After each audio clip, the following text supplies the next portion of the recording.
I'm always going to look and see what my role was because, again, understanding the why of Simon Sinek, I think honestly that I became too big for the fish pond that I was in and I wanted something more. So many people are waiting for the big thing to happen, but a lot of people are waiting for the thing and no one even knows what the thing is. At the end of every lecture that I do, I will drop a challenge to everyone. Go out there, make a stranger smile, or better yet, mentor a young person because you have no idea how those small acts of kindness can unleash some incredible human potential.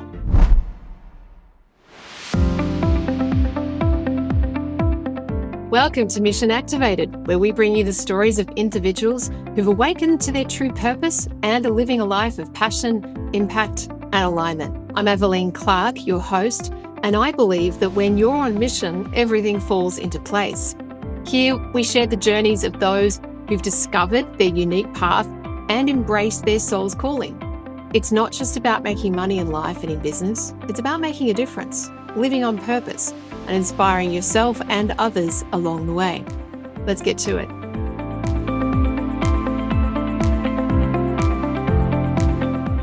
My next guest is the lovely, energetic Douglas Pflug.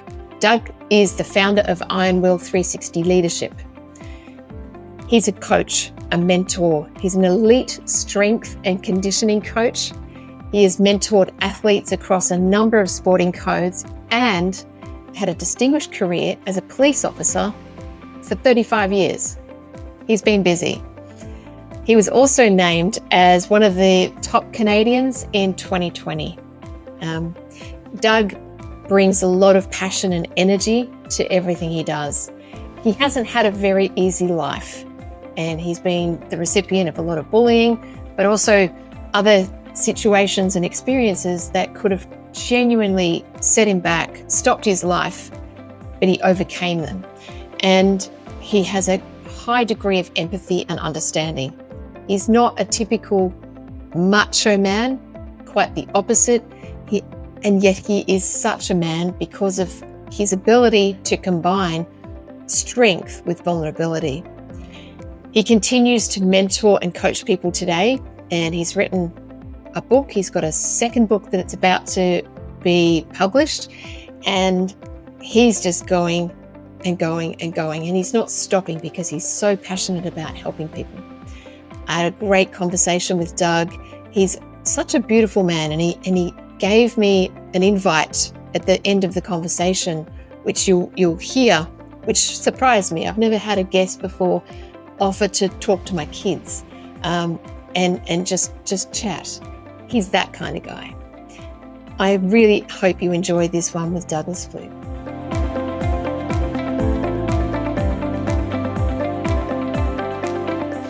Hello, Doug. Welcome to the show. Well, thank you so much. I really appreciate you having me on board, and hopefully we can help give some people some ideas on how to save their lives. What an introduction. So the listeners are like, saving lives? Really? Yes, really. I'm really excited about this. I'm so grateful for you to come along. Whereabouts in the world are you? Like, where do you live? Where am I speaking to you from right now? Well, normally we live in a place called Bobo Island in Ontario, Canada, but we decided that we're going to spend the first 3 months of our retirement here. So I'm in a small town called Chicxulub, Mexico. It's near Progreso, Mexico. So I'm really fortunate to be in nice warm weather compared to back home. And I know that you've got some nice weather there coming in.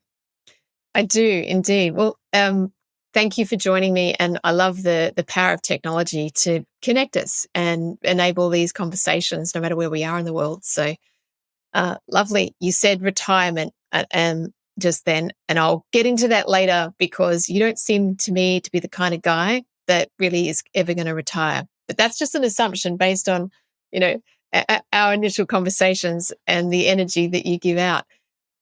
So, Doug, how would you describe the mission that you're activated on? I think the biggest and the easiest way to say that is through my life as a police officer, as an elite strength and conditioning coach, as a corporate executive mentor, I've seen a lot of people get stuck or they lose their voice. They lose their voice, they're silenced by adversity, by bullying, by drug addiction, by domestic violence, or what have you. My mission in life is to use the experiences that I had, the context that I have, to give people a voice. because when you look at the political uncertainty in the world right now, a lot of people are scared. When people are scared, they go through flight, fright, or freeze. A lot of people are freezing and they've lost their voice. And my hope is that through this program today, we can give people a voice to give them a better opportunity for tomorrow and provide a roadmap for future successes.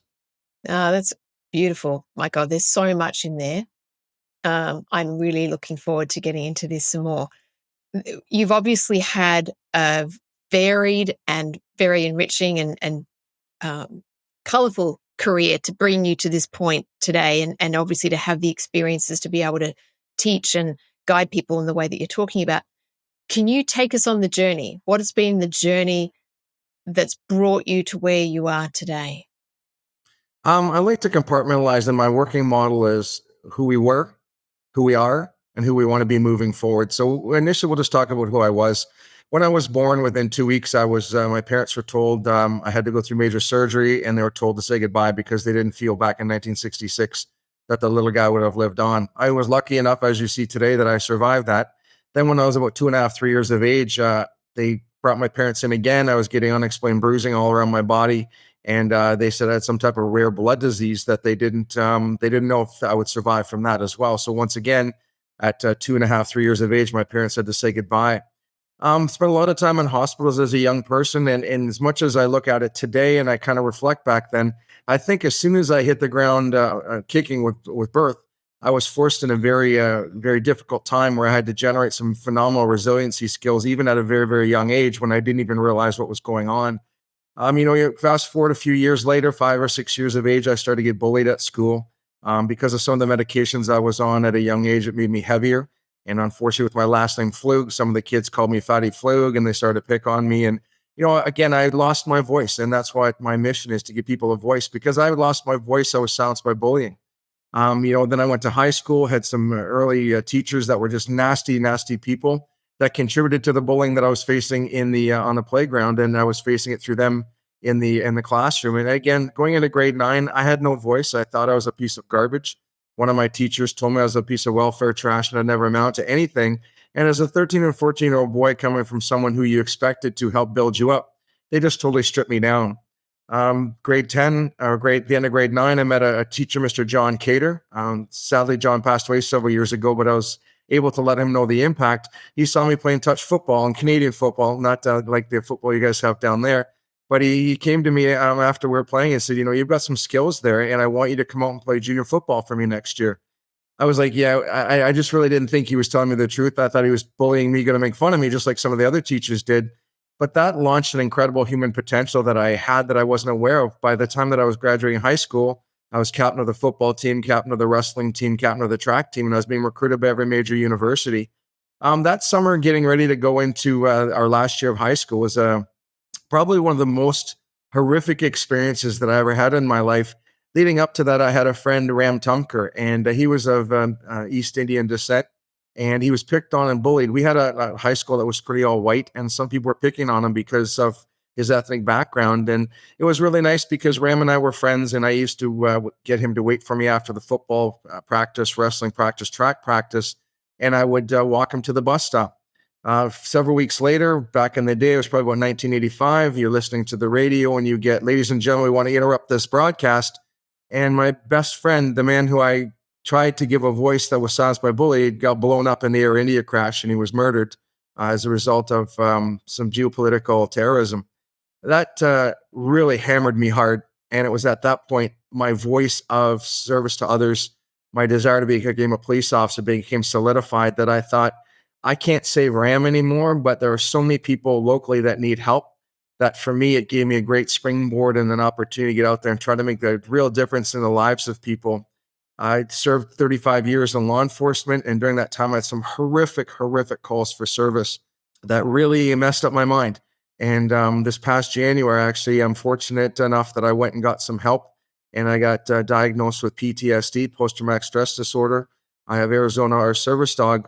But it gave me a reason to why I was behaving the way I was. It gave me a reason to understand the night terrors and some of the physiological and psychological issues I was having. It's not an excuse for the behavior, but it gave me a voice and it gave me a reason why. And in the policing part of the career, it started pretty well in 1992, 93. There was a call for service that I had to go to, and it was Devil's Night in Ontario, Canada, which is October 30th, the night before Halloween.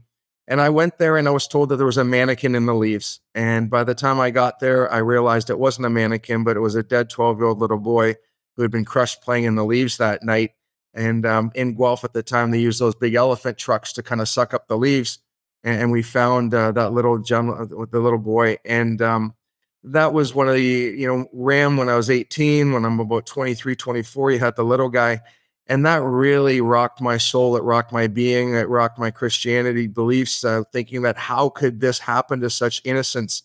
But at the time, a senior officer came up to me, called me a wimp, told me to stop crying. I was hired to fight, not act like a baby. And I was totally marginalized and picked on by several cement head police officers that didn't understand that it's not about forcing people to do things. It's about the service industry we have. We're there to serve and protect. We're there to be kind, caring, empathetic people. And as police officers, we're supposed to go into people's chaotic lives and create some resemblance of calm. For 5 or 6 years, I, really didn't address those issues. 2007, my daughter was 18 months. I went to a call for service where I was the road sergeant, and my officers, when I got up there, were working on a little girl, Emily, who passed away. She had drowned in the bathtub, and just to watch my people work, to be part of the process of doing what we had to, that really was the defining time in my life where I realized that I kind of needed help. After that, I tried to self-medicate with rye whiskey to fall asleep. And after that, I decided to take my service revolver home and kind of end things. Luckily for me, my parents, my God, everyone came and kept rallying behind me. And from that point on, I realized that life is a gift. And I found what I call my granite. And that's based on my 4 core values that I talked to you about before. And that was the name of the first book, Finding Your Granite, because granite's one of the toughest surfaces around. And when you think about it, if you can have your feet firmly planted on a hard surface, that's when you can start to have an offensive and defensive physical, mental, and spiritual stance to deal with some of the things that we have in life. And my mission is to help people find their granite so that they can put those feet on and planted on the ground and start to respond and be proactive towards helping themselves move forward and give a voice to whatever has silenced them. Thanks, Doug. This Wow, what a journey. Um, I've got a few questions, just a few. Did you have any role models throughout that journey that helped you to get over the wall that you were facing at that, at any moment? I talked about Mr. John Cater, but I really didn't have any role models because I wasn't ready to open up to have that in my life. I was raised where real men don't cry. I stand 6'1", 240 pounds. People have this perception that just because you're a bigger guy, that you don't cry or you're not allowed to cry. You're not allowed to show these things. So as much as I'm sure people wanted to come into my life and mentor me, I didn't allow them because I felt that was a position of weakness and it made me vulnerable. And it wasn't until later on in life, going through some serious counseling, that I realized that vulnerability is a superpower. That if you can be vulnerable and open yourself up to receive the assistance of others, then you can truly get some help. And I'm hoping through our talk today that people will realize that being vulnerable is not a bad thing. Being vulnerable realizes that things aren't okay. And it's okay that things aren't okay. Because as Simon Sinek talks about the why, if you can understand your why, then your friends, your counselors, your mentors are now going to know how and what to do to help you. So vulnerability for me opened my mind up to understand why I was feeling the way I was. It wasn't until later on in life that through some of my sporting that I had Mr. E.J. McGuire, who was a phenomenal, he was in the NHL, he was a coach. He's since passed on. There was Mr. Mike Kelly. There was Mr. Jim Rooney. I've had so many wonderful people that once I opened that door came through and have provided me some incredible insight, some expertise, some guidance. So I would challenge anyone that if you don't have that role model, just open up your mind, open up your heart, and people are going to be there. It's sometimes, it's like if someone knocks at the door, if you don't open it up and you don't answer it, those people aren't going to come into your life. So give people a chance. Mm, absolutely. Absolutely. What you said you had a 35-year career in the police force in Canada. Yes. What helped you make the decision to leave the police force and do something else? I had always realized that we have an expiry date. Back in 1994, I started a strength and conditioning business where I was going out and I was training the Guelph Storm Hockey Club, and basically it's the farm system where they draft all the professional hockey players out of. So I needed a dichotomy because in the work that I was doing, you're seeing the worst of society in a lot of cases. But I was seeing the best of society in these young men, where it gave me an opportunity to mentor these incredible young men who a lot of them have gone out to win or earn millions and millions of dollars. So it gave me a great dichotomy that way. But bearing that in mind, it's kind of like the analogy of the fish pond. I think honestly that I became too big for the fish pond that I was in, and I wanted something more. So realizing that I did have an expiry date in law enforcement, which is usually around 30 years, I went back to school to Cornell University and I got a certificate or I earned a certificate in executive leadership. And it opened up my thought processes that I've seen some great law enforcement leaders, some great sports leaders, but I've also seen some bad ones. And I thought instead of sitting back and just complaining, I wanted to get into a position where I could go out there and enact some of the change that I spoke of. So I applied to the Ontario Police College, and I'm proud to say that there was over 100 applicants.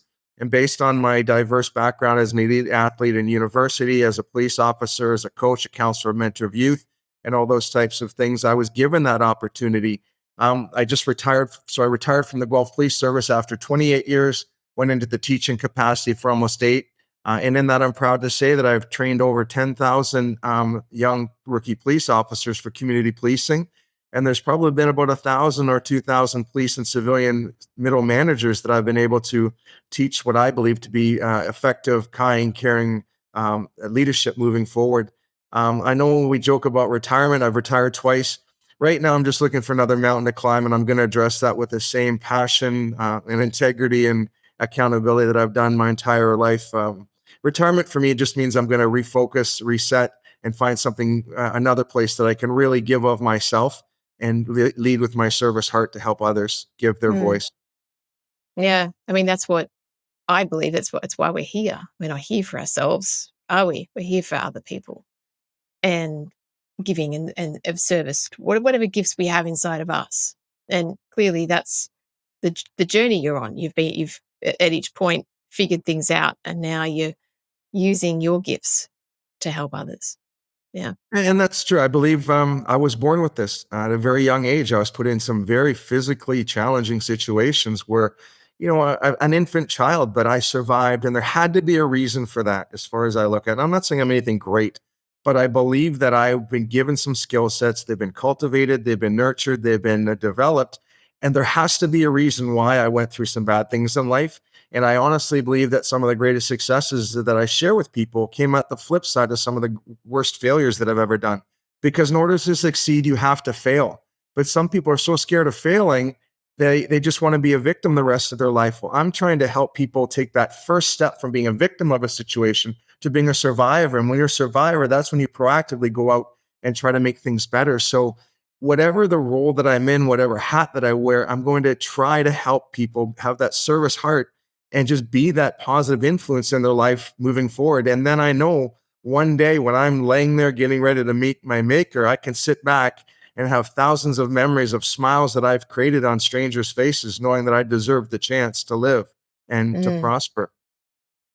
absolutely. Yeah. I mean, what a beautiful ideal to have. I want to tap into a little bit of the journey, if that's okay. Um, you talked about the moment where you took your revolver home and you wanted to end it all. What was your state of mind and heart at that point? What- how would you describe that?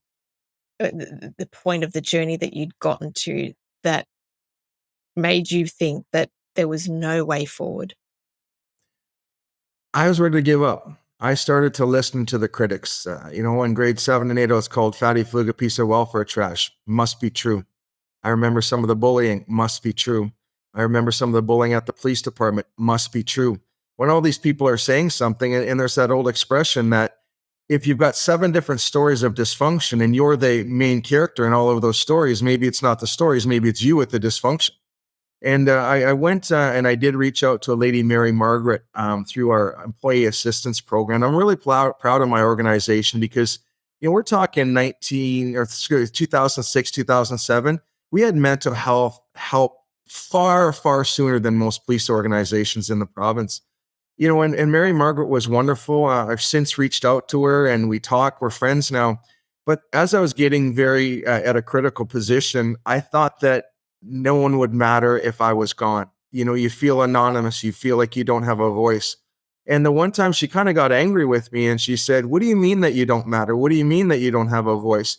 Have you ever received a letter or a greeting card?" I know young people nowadays don't know what greeting cards are. But I said, "Sure, I've kept all that." And to this day, I've got about 2 banker's boxes because back in the day, people would write you a letter and let you know what you did for them.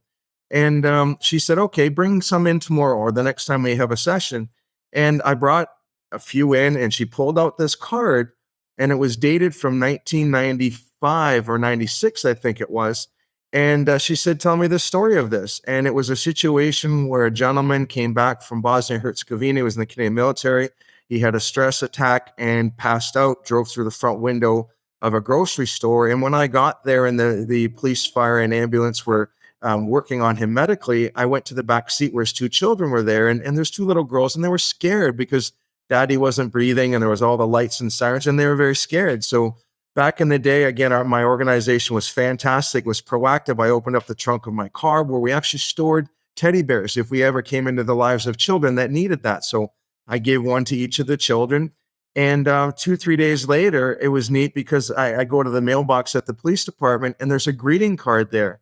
And inside the greeting card, it says, "Dear Officer Pflug, my daddy feels better, BETTR." Every letter was in a different color of crayon. And then it had love at the end and the 2 little girls' names. And then Mary Margaret was like, What are you trying to tell me that you don't matter? This is something you did 7 or 8 years earlier. You were a good person. You were you. And here it is, something from your past came to give you an answer and save your life today." And at that point, it was such a profound impact to me that I was just like, wow, you're right. So I think people have to realize that when you live a life of service, I call it leadership capital, where you go in there, you do good things for people because it's the right thing. You're not doing it to show yourself on YouTube and promote yourself by, "I just gave this homeless person a coffee." When you're truly a good person and you go out there, you're going to gain a lot of leadership capital in your bank account.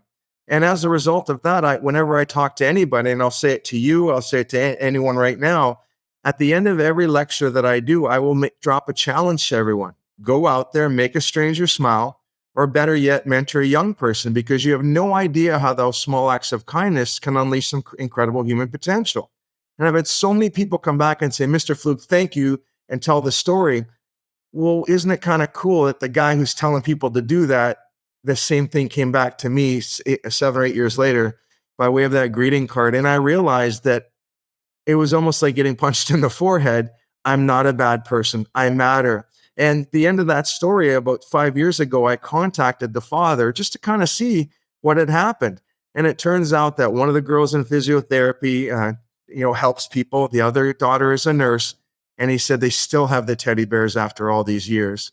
And, that it made me cry. I'm a crier. And I just thought, you know, I was put into the world. I had some really terrible things happen, but I will take all the terrible things that have occurred to me and will occur to me if I can use as a lesson to give people hope so that they can move on. And I'll take the punch to the chin as long as it's for the betterment of other people, and I can use my experiences to truly empower others to believe, to have hope, and know that tomorrow will be better for them. Mm, what a powerful story. And yeah, it's just so heartwarming.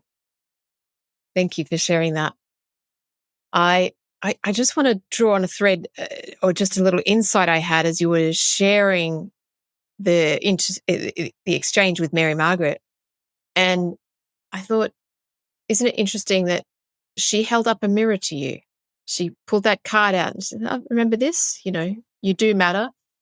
And would you say that it's important to have someone, another person, to do that? Because otherwise we're trapped in our own little fishbowl and our thoughts circling around. but it can be just that one person that holds up the mirror for you to see the light, to see something else, something different outside of your fishbowl of negativity or whatever is going on in there. And that's all it might take. It's true. And for me, my pride and my ego got in the way. I wouldn't allow myself to be vulnerable. I wouldn't allow myself to talk with people because one, I didn't want to burden them. And I thought two, they don't know me. They don't know what goes on inside my head.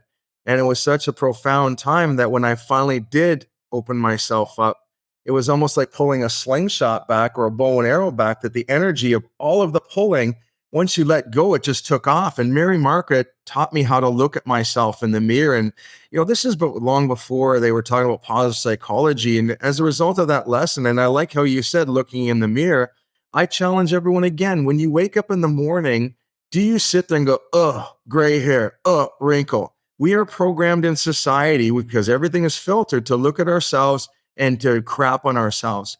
What I would say to anyone, a lot of people that I mentor, when you get up in the morning, say something positive about yourself. Start your day with a positive thought. And as you go through the day, keep building on those positive thoughts because it's going to set the tone for a good day. When you wake up, if you say something nasty to yourself, you're going to start your day in a negative. Well, why not just take those simple little steps and start on the positive? Because who knows what's going to happen? But you wake up, you go, hey, going to look good today. I'm going to make a stranger smile or mentor a young person. I guess the gray is not too bad. And, brush your teeth and you start to do those 3 or 4 positive things. And as my wife jokes, make your bed. You've got all those positive things like Admiral McRaven talks about in his speech, that they're a pathway of positivity and you can set your day up instead of setting your day up in the negative. For sure. How did you learn this? Was it a gradual thing over time? You know what I mean? Or did you learn this from experience, or were you shown that this is how you could do it? That's a good question. No one's ever asked me that. I think it was kind of more of a trial and error situation that, you have people that help you along the way and give you advice. And when you go through conflict and you're sitting there in the pit of darkness, you start to reflect. And I've always been a person that will look into a situation where I wasn't successful and say, what did I do to create this? A lot of people in society now, they will say, I didn't succeed because you didn't let me. Well, I'm always going to look and see what my role was, because again, understanding the why, as Simon Sinek talks about, I'm going to know how and what to do to move forward. And, I've had some great mentors. When we talk about the negative self-talk, my wife, Michelle, she's a retired police officer as well. And the neat thing that she taught me one day was I came home and I was dumping on myself again. I messed this up. I messed this up. And she said, stop it for a second. Would it be okay if I talk to you the way you're talking to yourself? I said, well, no. And then she said, then why is it okay for you to do that? And as I look, we are so critical of ourselves. I think sometimes we get trapped in our own heads and we don't realize that we're human beings who are supposed to make mistakes, because our true growth comes from making those mistakes. But society, and especially with social media now, is so quick to jump on someone who makes an error that it makes people scared and it silences them when they should have had this as a great opportunity to learn something about themselves, to take it, tweak it, make it better, make it your own, or something that they weren't successful, try the opposite. But right now in society, we're so quick to dump on people, but we're so quick to dump on ourselves. So, for me, it's, and I make a lot of mistakes. This past January, I was crashing a little bit. But instead of sitting there allowing myself to get back like I did when I met Mary Margaret, I contacted my psychologist, Dr. Melissa Wirch, and we went through some cognitive behavioral therapy. And after 8 or 9 months, she said, Doug, you don't need me anymore. But she helped to give me a voice, and she helped me to understand. She helped me to understand what's going on inside my own head. And that won't be the last time I go to counseling, because I'm smart enough now to know that when I'm walking, it's like walking on a slippery hill. When you start to lose that traction, you got to get some help to keep you up there. I know that I'm not going to lose traction. I'm not going to get stuck again in the future. And that's where I hope, through some of the horrific things that I've gone through, I can provide people a roadmap. It's not their roadmap. It's the roadmap that I use to get out of the darkness. And maybe, just maybe, pieces of that can help them find their own roadmap so they can be successful as well. Who's the audience that you help the most, or would like to help the most? It's been very multi-generational, and that's actually the book that just came out in January about moving forward, unlock 12 emerging trends. I kind of want to get the dichotomy right now because in Canada, well, the millennials, they don't know what they're doing. Well, then the baby boomers don't know what they're doing, but people are so quick to label an age group and they totally discount all the skill sets that they got there. And I was fortunate that I've been around a lot of young people that have incredible brains, have incredible desires, incredible talents. But if you say you're just a millennial and you label that, you're never going to have that meaningful conversation to find out the skill sets that they have. And a lot of young people have to realize just because I'm 58, that doesn't, and I'm retired once or twice, that doesn't mean that I don't have knowledge. But I think right now we have to learn how to speak with each other and not at each other. And once we speak with each other, if you talk about like the Koozers and posers, where you want to inspire a shared vision, if I can speak with anyone and inspire a shared vision that together we can work on, that's when we're going to help. So I don't want to limit myself to a specific age group. I've had the benefit of dealing with 15-year-old elite 5-year-old elite athletes all the way up to 90. And I like that spectrum because it keeps me sharp and it keeps me moving instead of getting stuck in a certain age group or a certain area. And that's where, again, there's law enforcement, there's Special Olympics. I was a coach there. There was elite athletes. I've been so fortunate to have so many diverse and varying opportunities that it's kept me sharp and always moving forward, as the book talks about, moving forward. That's brilliant. I look forward to reading the book for sure. How many books have you got now? The first one was Finding Your Granite, My Four Cornerstones of Personal Leadership. And that was very autobiographical. And at the end of each chapter, there's actually homework that I give to each person because I want them to go through some of those reflective exercises I did with hopefully not the pain and the severity. And that brought up it's called Iron Will 360, Moving Forward, Unlock 12 Emerging Trends for Forward-Thinking Leaders. But it's, how we need to and how we can work together. The 1980s in business and the world is a pretty good time. And all of my generation are retiring now. And people are like, what's next? Because in the past, since just before COVID and since COVID, so many people are waiting for the big thing to happen. But a lot of people are waiting for the thing and no one even knows what the thing is. And the book I just finished yesterday here down in Mexico, it's called A Blueprint for Level 5 Unicorn Leadership. I capitalizing on Jim Collins' work on level 5 leadership. But, for me, a unicorn is such a rare thing. Why don't we teach people how to aspire to be that perfect leader, not with the intent of them being a perfect leader, but it's like the old expression, you shoot for the stars, but even if you don't reach them, you're still going to be better off because you've tried. And the third book, hopefully it'll come out this fall, will be a guide for people and analyzing how they can be the best leader they can, with the intent on giving them a blueprint towards being a level 5 leader. Okay. And is that aimed at any kind of age group? Is it emerging leaders, young people, experienced I people? write to all different types of leadership because you look at, if someone's in grade 10, they're a leader in their peers. They're a leader in their school. If you're a university student, you're a leader. We are all put into different leadership roles. And that's the one thing that I've been fortunate at. Once I found my leadership voice in about grade 10, I took every opportunity to lead that I could, was successful, had some failures, but that's where you had to generate it and to cultivate it and to nurture it. I honestly believe that good leaders are a little bit born, but they're also cultivated and they're nurtured. That it's like a seed of a plant. You might have the best seed from the best plant possible, but if you don't plant it in the ground and give it fertilizer and give it water, it's never going to grow to be the genetic potential it has. So that's the one thing that I like to make sure that when we're talking with people, that wherever they are, let's figure this out. Let's sit down. Let's find out what your granite is. And for me, it's 4 cornerstones. It's honor, integrity, passion, and accountability. And how can I template those in anything that I want to do? And I just had one client. I'm so proud of her. She was having some problems. Her marriage had ended. She was having problems with a child. It got to the point, she's very successful in business. She sold her house in her city, moved to where her mom and dad live, very far away, was actually fortunate enough to be there when her father passed away. And I just taught her to believe in herself. She knew all the right answers. She just needed help in believing in herself. And now she's so happy at where she's at. It's, again, wasn't my roadmap. I gave her my roadmap. She created her own. And once she believed in herself and took that first step, man, her life is just taking off. Her business is going crazy.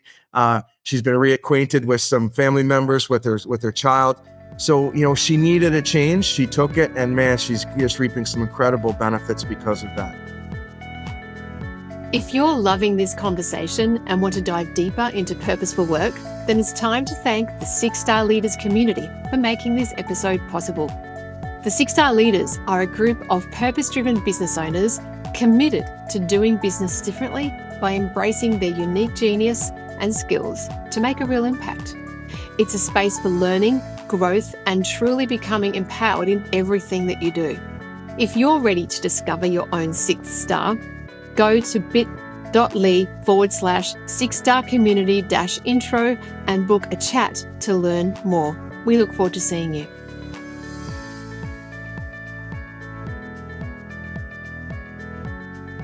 Question for you, Doug. At what point did you say to yourself, and this is probably after going through all the challenges that you've had, I'm on path. I'm doing the thing that I was born to do or put on this planet to do?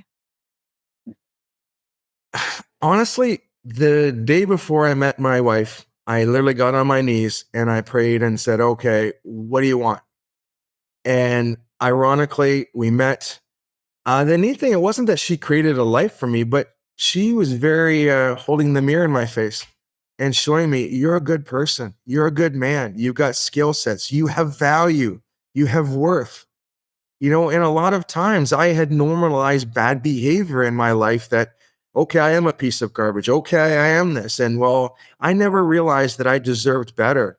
And it was just so neat that and we're best friends first who happen to be married, but she taught me to look at myself, believe in myself, and that I'm a good person. And once I realized that I was a good person, I thought, I've been wasting so many years with these skill sets. I'm now on my path. And I look at, since that was about 13, 14 years ago, I never would have went back to school, but she was, had her master's in forensic sciences. I went back to school. I would have never written a book. I would have never done a lot of the things. But when I would say, oh, I can't do that, well, why not? And just those conversations. So, and again, just being in a spot where you believe in yourself, I think that's where I found my path. And that's what I try to do with my clients, is teach them that you're not a bad person. Don't dump on yourself. It comes down to, like I said, my core values. At the end of this podcast, someone could say, I don't like Doug Pflug. And I'm okay with that, because I will give you my 4 core values. I will be honor. I will do the right thing because it's the right thing to do, as the way I see it. Integrity is what I'll do when no one watches, because in the world today, everyone does things to promote themselves. It's all self-promotion. Accountability, I'm accountable to you. I'm accountable to everyone that listens to this. And then passion, you can kind of get from my voice and what I believe. At the end of a conversation or an interaction with someone, if I don't have the success that I wanted, I don't dump on myself anymore. I don't negative self-talk. I sit back and I reflect and say, well, I treated them with honor, integrity, passion, and accountability. It just wasn't meant to be. The timing wasn't right. So again, did I fail? It just wasn't the time to succeed. And that's what I challenge a lot of the people that I work with, that timing is key. We have to get some failures so that we can learn to be that type of a person, because you look at your life and my life. Everything that we did, plus or minus, got us to be here a week ago to talk. Had I not been Doug Pflug that week, and had you not been Aveline, maybe we wouldn't have connected. Maybe you wouldn't have asked me to be here. But we were brought together for a purpose, and here we are now recording, that I guarantee that we're going to give people a voice that was silenced by whatever the variable would be. And we're going to save people's lives, because we're hopefully going to give them hope and let them know they matter, and give them the opportunity to say, I'm on plan, or I'm on point. Brilliant. I so love this. Do you have days when you feel a little disconnected from your path or your mission? 100%.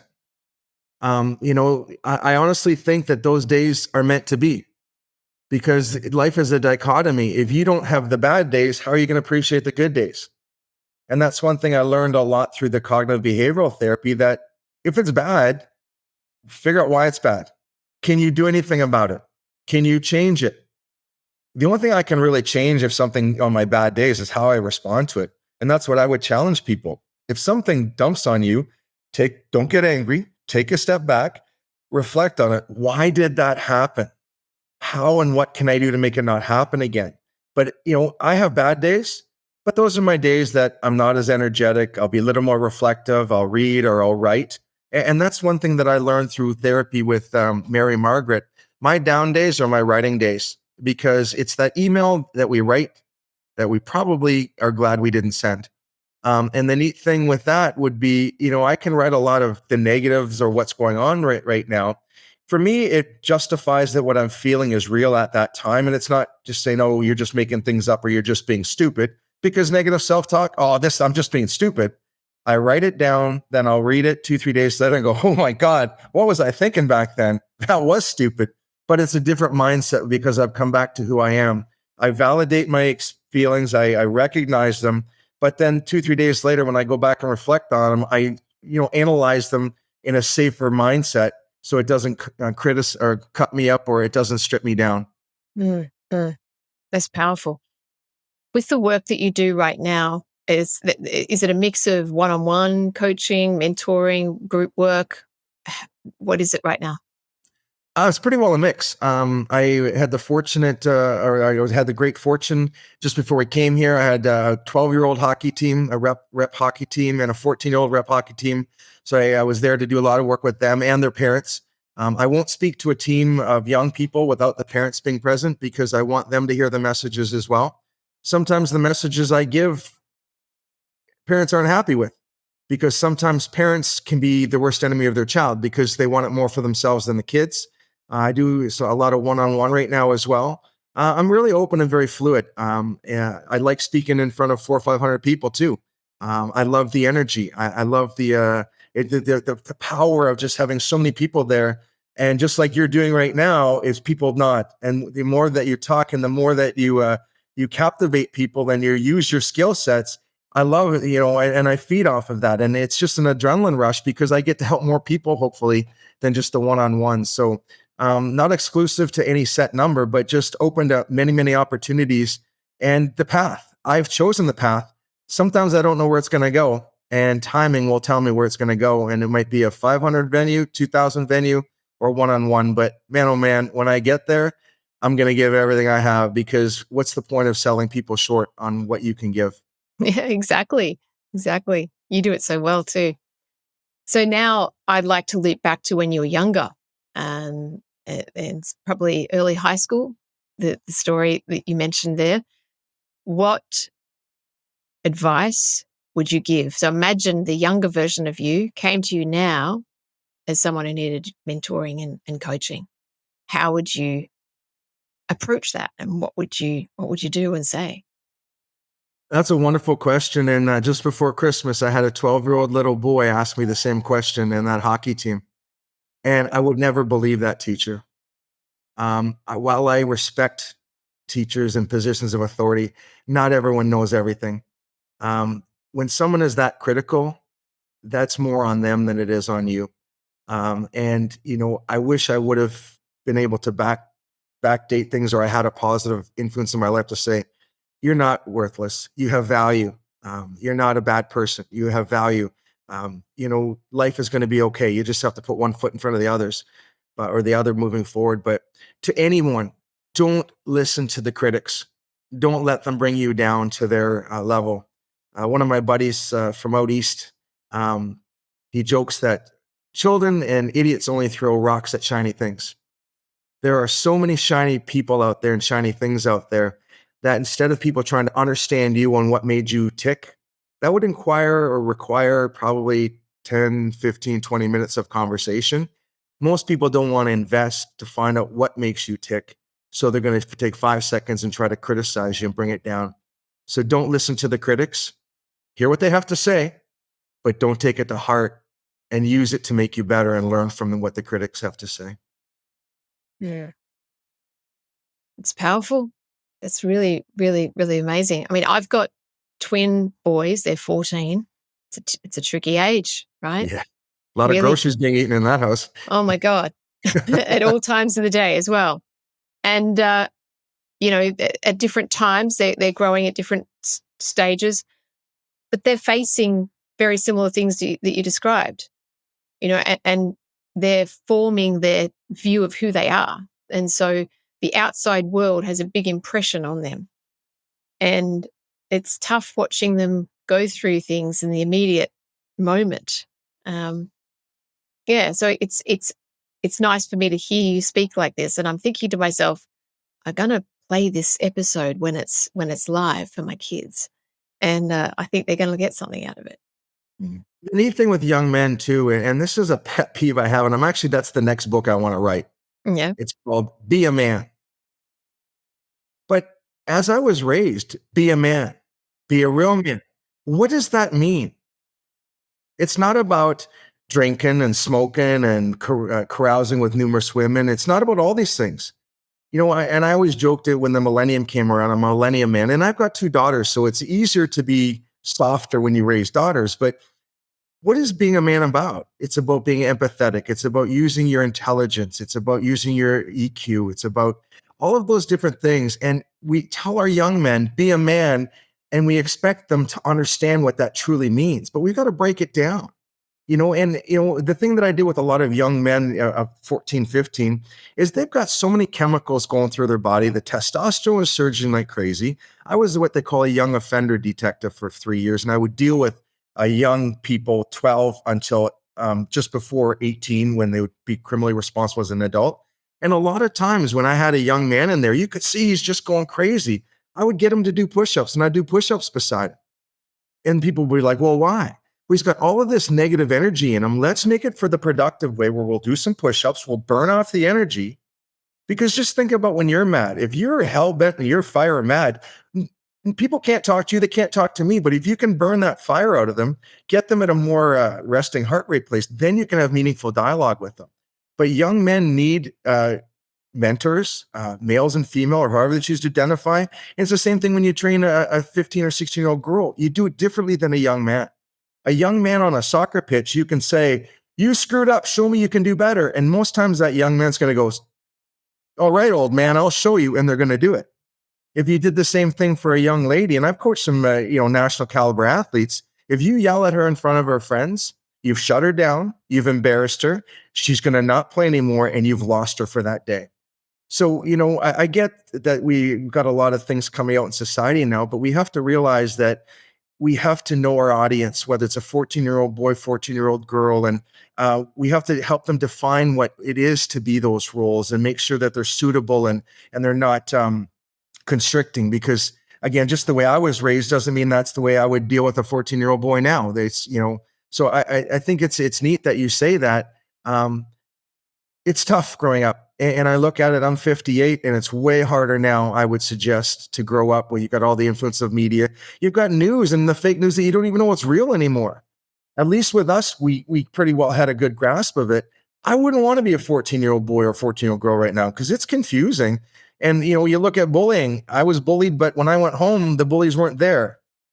With kids nowadays, the bullying is 24/7 because they are always hooked up on their phone. So it's very difficult. So I really enjoy helping young people as well, and setting those seeds up. So hopefully one day when they do experience something like this, they'll give me a shout, or they have some tools to deal with the adversity that they're going to face. Yeah, and I believe that our kids today are lacking solid quality role models, people to look up to. And it's taken me a bit to find them for my boys, but in general in society, I feel that it's needed. It's needed even more so. If you think about the rate of change between when you're a teenager and who you are today, where you are today, and you look at society, think about the teenage kids today. What's it going to be like when they're 58? What kind of world are we going to have? I believe we need a lot of help for the kids of today to be able to drive our world tomorrow in a sustainable, kind, way that can create a better world. If that's our ultimate goal, to leave the world a better place, all you've got to do is look at the news and say, well, I don't think we're doing that. So what do you believe the world needs? What do these kids need? What's the change that's needed to help the world, given that it comes from, it'll be coming from these kids of today? I think we have to get down and have some real meaningful communication. You don't talk to someone, you speak with them.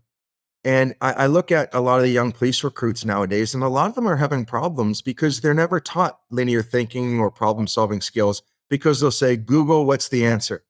And Google will give the answer. And you can't go into a call for service where a man has beaten up his wife and say, Google, why did this man beat up his wife? You're not going to get those answers. So we've got to get out there. We've got to mentor young people. And we have to teach young people at a younger age that speaking with some of the older people, like my age, listen, because they've got some real life experience. You might not agree with it, but we got to walk the walk and talk the talk and spend some time communicating with folks. I've got a really good friend, Don. He's down here in Mexico, and we're going to see him next week.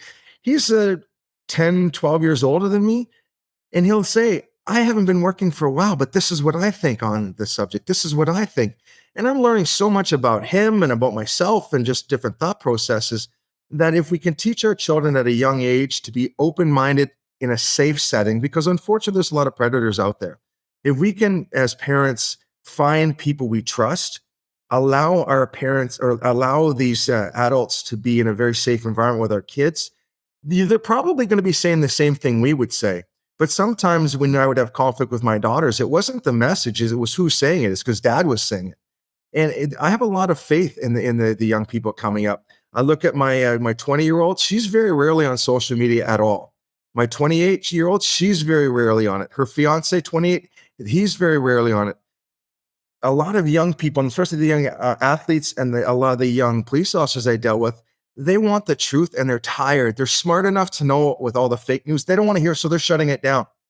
But that's where we have to have those meaningful conversations. And, and I'm not just saying for me, but if people can talk to a life coach with experience or a coach, or that, it might be worth your investment to have them chat with your children for a little bit, because what's the cost of them going to jail? What's the cost of them being victimized? And, we've got human trafficking, we've got sexual violence on children. What's the cost? Are we going to invest proactively and hopefully that investment pays dividends? But at least we can kind of control that. We can't control some of the other things. And like you said, it is scary to be a young person.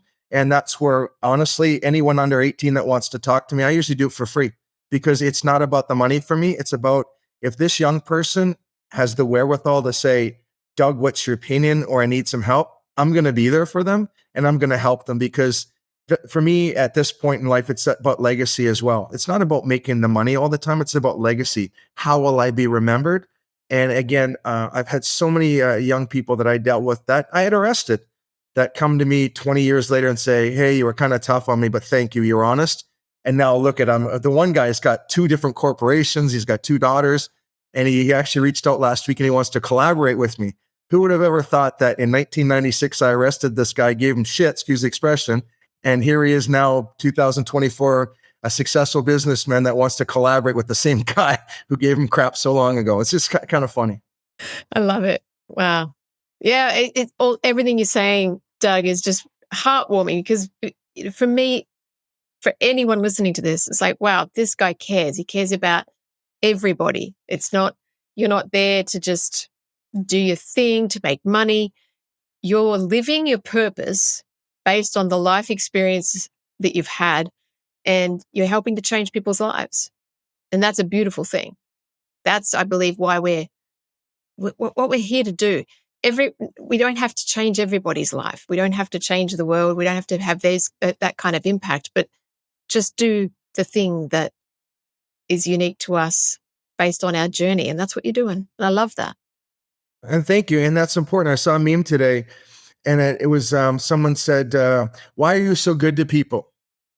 And the meme said, well, just because my candle is lit doesn't mean I can't use it to light other people's candle. And I just thought that was so profound that we are so focused on ourselves. But how much money? You can only make so much money. We're all gonna die. My goal is to die with the most memories around, because memories are as a result of doing things. Dreams, and I always joke with young people, dreams are ideas I just haven't tried yet. But we have to create an environment where people are going to take those dreams, and even if they don't be successful, find certain elements of that success and let them know it's timing. It just wasn't meant to be, because tomorrow what might be. And with the whole geopolitical stuff, oh my goodness, it's just scary right now. And I don't know if a lot of your listeners will see what's going on in Canada. Trump's going to give us tariffs. Then with this tariff war, back and forth, it's stress. It generates stress in people. But because we see world leaders like that causing stress, that's where our leaders of our communities, of our schools, of our religious institutions, of our families, we need to show people what's real and get back to some good old fashioned sit down, have dinner at table, play board games, go for a walk on the beach, go camping, spend meaningful time with people, because you're not going to be remembered if you don't have experiences with people. You'll be forgotten. That's it. Yeah. And time and life moves pretty fast. And then the time goes. And I know that they play down there, the band Disturbed that's out there. They did the reboot of Sound of Silence a few years ago. They've got a song that when you listen to it, it always makes you cry. It's called Hold On to the Memories. And the chorus says something to the effect of, life's greatest tragedy is a soul that should be remembered is forgotten. So hold on to the memories. And when I counsel people bereavement or what have you, if we live a life of experience and we always talk about those experiences, the person, it never dies. It'll die when people no longer talk about that anymore, and then you will be forgotten. So if you want to be remembered for wherever, go out there, live life with people, help people. Special Olympics, it's all around the world. We've got homeless shelters, we've got food banks. There's a lot of homeless dogs in the city that we're at. We're actually going to go out next week and buy a bag of dog food and put it at the shelter. There's so many opportunities where people can find out their own niche for service and do it. So I challenge, get off your rear end and go help serve other people, because those smiles you get, you will never lose that. And at the end of the day, when I had said make a stranger smile or mentor, or better yet, mentor a young person, sometimes it's hard to fall asleep on those days you asked about. And I'll start remembering, I made you smile today, and I made some other people smile. I'll lay there and I'll reflect on those smiles. And that tells me I've earned the day, cut myself some slack, and I'll sleep an incredible deep sleep, because I know I've earned that day. And again, we're not in this for the long, or like too many people want to just see the end line. You got to run every step to do a lap around a track, so people forget about those steps. So let's live those steps more. So when we do complete that lap around the track, that's an incredible experience. No, I love it so much. I'm taking in everything that you're saying, Doug, and it's just even bringing some awareness to me right now of what else I can be doing as well. And I hope the listeners are feeling the same way. We are coming towards the end, and not that I want it to end, but I've got a couple more questions for you. Please. What would you say your superpower is? Empathy. For me, I always try to understand where people are coming from, and I try to put myself in their shoes. I have made mistakes in my life where I've reacted too quick. I beat myself up on that. But if I can understand where someone's coming from, and as Simon Sinek again says, why? If I understand why people do certain things, I'm now going to be able to know how and what to do, and unleash my my abilities that I have. So I would say empathy.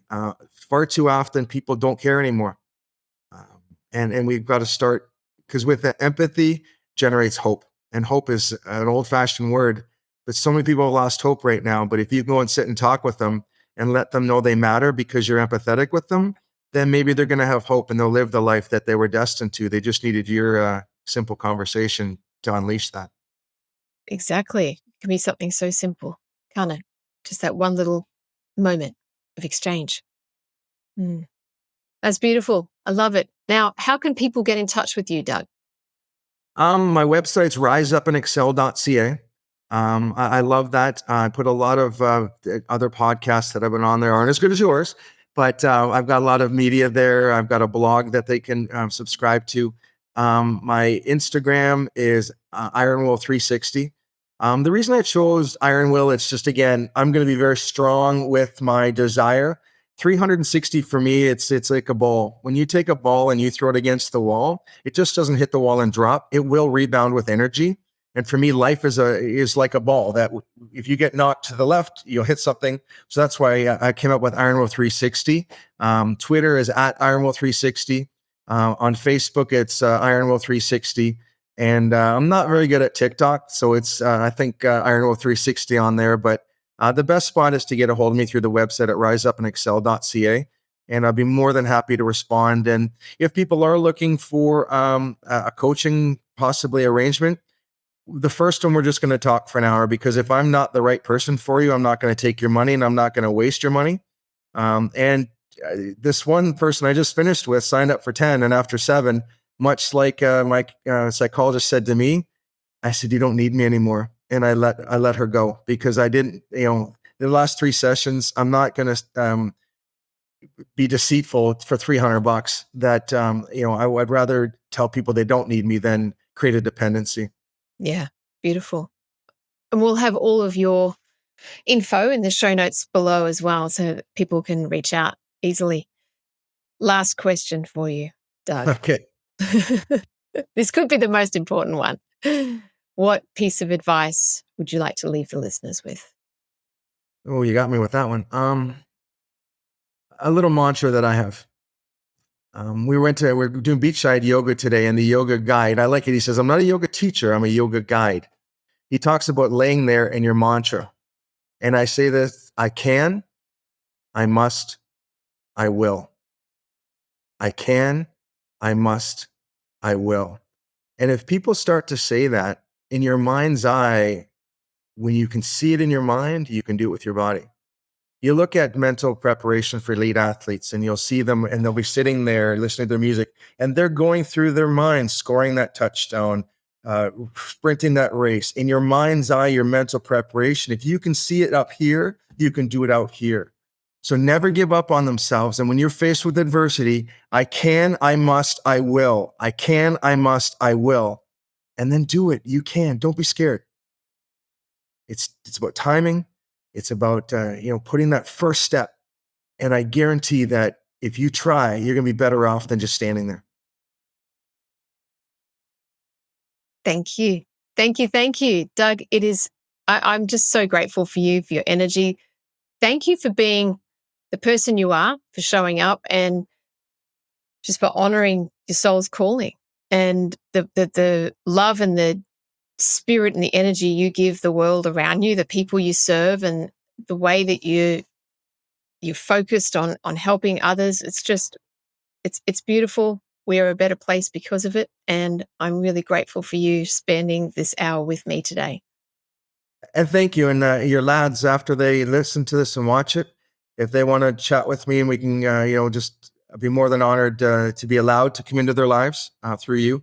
And they can throw some stuff at me, and I'll always be honest, but we'll have you there as well.